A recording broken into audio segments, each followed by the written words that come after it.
네, 지난 2년 동안 불장이 계속 됐죠.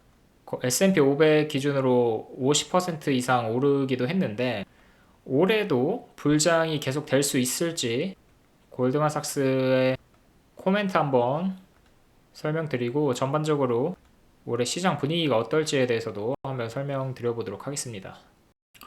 일단은 현재 경제 상황이 매우 좋고요. 그냥 좋은 게 아니라 매우 좋은 상태이고요.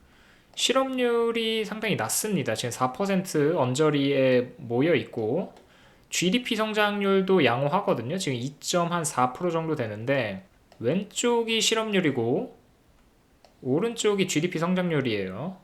그러니까 실업률은 낮고 GDP 성장률은 높을수록 좋은 거겠죠. 근데 지금 모두 다 그런 상황입니다.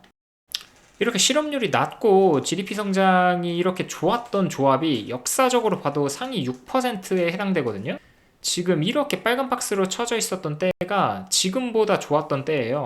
그러니까 역사적으로 봐도 이보다 좋았던 적이 별로 없었습니다. 실업률이 매우 낮고 GDP 성장률이 높았던 동시에. 그러니까 상위 6%에 해당될 만큼 상당히 좋은 상황인 거고요, 지금. 빅테크와 미국 주식이 좋은 이유에 대해서 말씀드리자면 지금 빅테크 EPS가 나머지 그 S&P 500이나 유럽에 비해서 상당히 높은 수치로 형성되어 있는 거를 알 수 있는데 꾸준하게 성장하고 있고요. 그러니까 돈을 많이 벌고 있다라는 거예요. 주가는 그만큼 낮다라는 뜻이고 그렇게 올랐음에도 불구하고 S&P 500 전체 지수로 봐도 점진적인 우상향인 것을 알 수 있죠. 그러니까 유럽은 저렇게 EPS가 점점 떨어지는데 미국은 높아지니까 밸류에이션 갭이 정당하다라고 바클레이스에서 밝혔습니다. 그래서 지금 주가가 그렇게 올랐다 하더라도 정당한 가치가 부여되고 있다라는 거고요. 빅테크 역시도 EPS 상승률이 어마어마하다 보니 주가가 어마어마하게 올랐음에도 불구하고 그 가치가 정당하다라는 얘기입니다.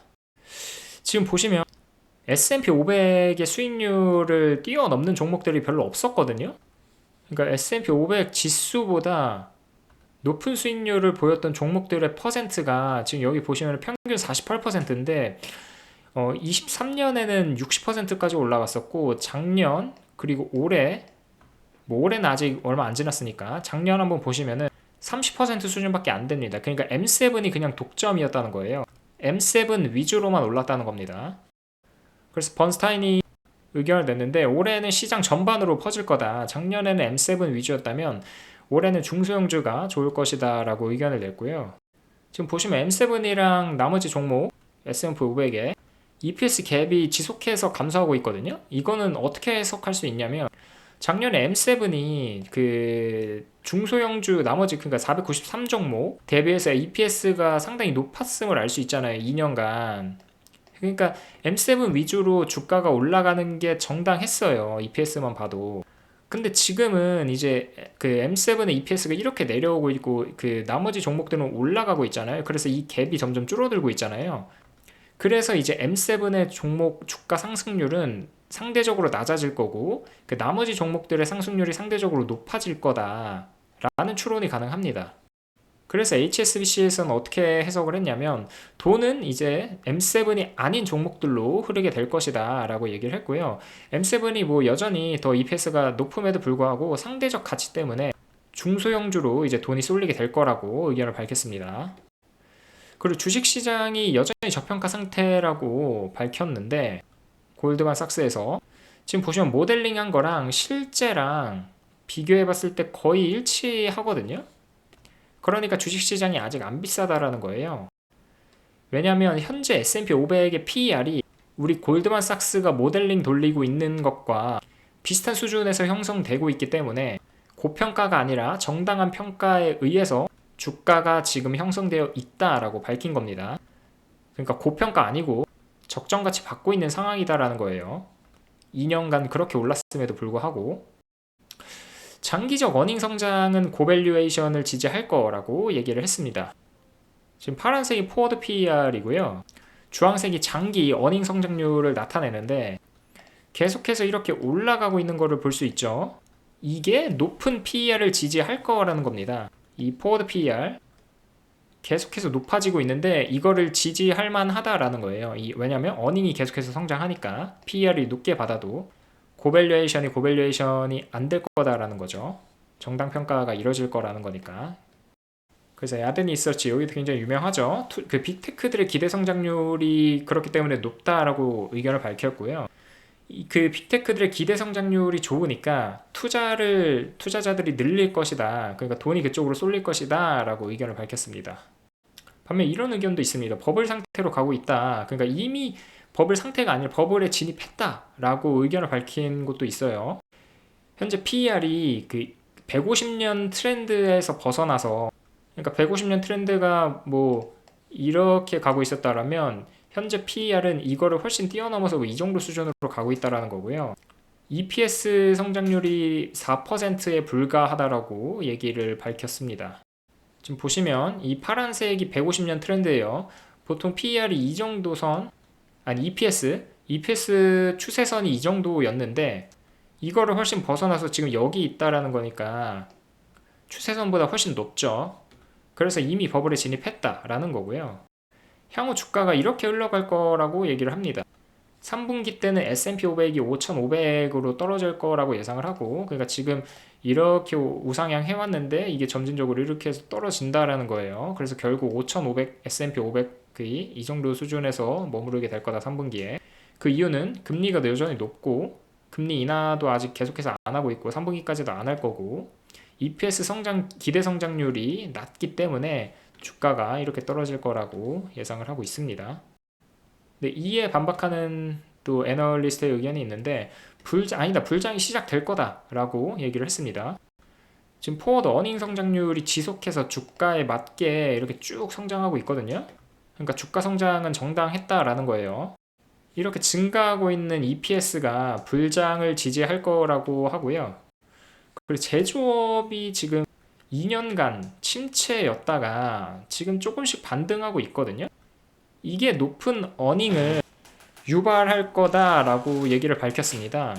그러니까 제조업과 어닝의 상관관계를 보면 제조업이 살아나면 실적도 좋았거든요. 그래서 유명하죠. 펀드스트레스의 톰리. 이분은 제조업이 살아나면서 그 실적도 상승이 일어날 거다. 그럼 이 말은 뭐냐? 주가도 당연히 상승하게 될 거다 라고 의견을 밝혔습니다.